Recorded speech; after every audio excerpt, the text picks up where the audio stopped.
बिस्मिल्लाहिर्रहमानिर्रहीम। अस्सलामु अलैकुम नाज़रीन, घर का डॉक्टर में खुश आमदीद कहते हैं। आज की हमारी इस वीडियो का मौजू एक होम्योपैथिक फ़र्स्ट एड ट्रीटमेंट जिसकी मेन अलामत में है कि पेशाब में खून आना। जी नाज़रीन, अगर किसी चोट, गुर्दा, मसाना की पत्थरी या सोजिश की वजह से पेशाब में खून आ रहा हो तो मेलाफिलियम क्यू के 10 कतरे हर 1 घंटे के वक्फे से 3-4 डोज देने से पेशाब में खून आना रुक जाता है।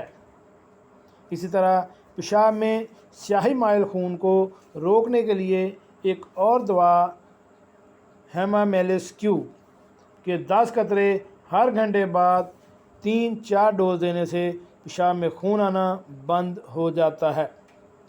जी नाज़रीन, जैसा कि ऊपर जिक्र किया गया है कि चोट की वजह से या पानी की कमी की वजह से या किसी भी मर्ज़ की वजह से पेशाब में खून आ रहा हो या पेशाब स्याही माइल हो और आप इससे मुतमईन ना हों तो ये दवाएं इस्तेमाल करें और इनकी सिर्फ 3 से 4 डोज देने से ही इंशाअल्लाह आपके पेशाब में खून आना बंद हो जाएगा।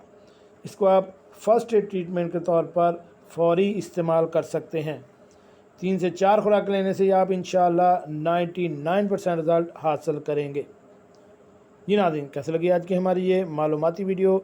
हमारे इस चैनल घर का डॉक्टर को सब्सक्राइब करें और साथ बेल आइकन का बटन भी प्रेस कर दें ताकि ऐसी मालूमाती वीडियो आपको बार वक्त मिलती रह सके। मिलते हैं नई वीडियो के साथ। अस्सलामु अलैकुम।